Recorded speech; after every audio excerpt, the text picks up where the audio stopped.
వేములవాడ పట్టణ మున్సిపల్ కార్యాలయం ముందు శనివారం Telangana municipal workers and employees union ఆధ్వర్యంలో సిఐటియు 57వ ఆవిర్భావ దినోత్సవ వేడుకలను ఘనంగా నిర్వహించారు. ఈ సందర్భంగా మున్సిపల్ యూనియన్ రాష్ట్ర కోశాధికారి గుర్రం అశోక్ సిఐటియు జెండాను ఆవిష్కరించారు. అనంతరం ఆయన మాట్లాడుతూ తెలంగాణలో అధికారంలోకి వచ్చిన కాంగ్రెస్ ప్రభుత్వం 2.5 సంవత్సరాలు దాటుతున్నా మున్సిపల్ కార్మికుల న్యాయమైన డిమాండ్లను నెరవేర్చడంలో పూర్తిగా విఫలమైందని ఆయన విమర్శించారు. నెల రోజులలోపు మున్సిపల్ కార్మికుల సమస్యలపై ప్రభుత్వం సానుకూలంగా ఆలోచన చేసి కార్మికులందరినీ తక్షణమే పర్మనెంట్ చేయాలని డిమాండ్ చేశారు.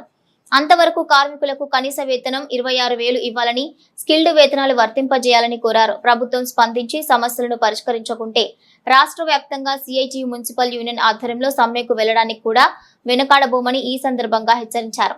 ఈ కార్యక్రమంలో మున్సిపల్ యూనియన్ అధ్యక్షులు సరిపెల్లి నరేష్, ప్రధాన కార్యదర్శి దుబ్బల జయ, సిఐటియు రాష్ట్ర నాయకులు కీసర శ్రీనివాస్, జిల్లా నాయకులు కావల సత్తయ్య, బొట్టు సీను, పిట్టల శంకర్, బొడ్డు శ్రీనివాస్, సుంకపాక పరశురాములు, సూపో శంకర్, వావిలాల మమత, మనీషా, తోట శంకరవ్వ, ఎల్లవ్వ తదితరులు పాల్గొన్నారు. ఈరోజు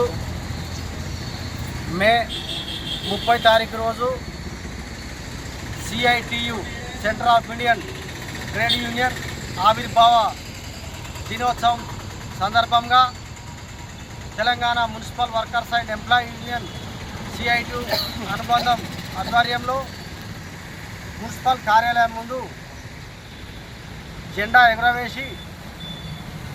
ఎగరవేయడం జరిగింది. మరి 1970లో సిఐటియు ఆవిర్భవించి మరి అంచెలుగా దేశంలో అనేక రంగాల కార్మికుల హక్కులకై పోరాడుతున్న క్రమంలో మరి ఈరోజు తెలంగాణ రాష్ట్రంలో మున్సిపల్ కార్మికులకు కాంగ్రెస్ ప్రభుత్వం వచ్చి 2.5 సంవత్సరాలు దాటినా ఎక్కడేసిన గొంగడి గక్కనే ఉన్నది. కార్మికులకు జీతాలు పెంచామని ఇంతవరకు స్వయాన మున్సిపల్ శాఖను చూస్తున్నటువంటి ముఖ్యమంత్రి రేవంత్ రెడ్డి గారు మరి మున్సిపల్ కార్మికులను అసలు పట్టించుకోవడం లేదు. అందువలన ఈరోజు రాష్ట్ర వ్యాప్తంగా సిఐటియు మున్సిపల్ యూనియన్ ఆధ్వర్యంలో అన్ని మున్సిపల్ కార్యాలయాల ముందు జెండా ఎగరవేసి మరి ప్రభుత్వానికి తెలియజేయడం జరుగుతుంది. మరి మున్సిపల్ కార్మికుల సమస్యలను వెంటనే కనీస వేతనం 26,000 రూపాయలు పెంచాలని, మున్సిపల్ కార్మికులకు అందరినీ పర్మనెంట్ చేయాలనే డిమాండ్లతో మరి ఈరోజు మొట్టమొదటిసారిగా జెండా ఆవిష్కరించి ఈ నెల రోజుల పాటు వివిధ రూపాలలో నిరసన తెలియజేయడం జరుగుతుంది.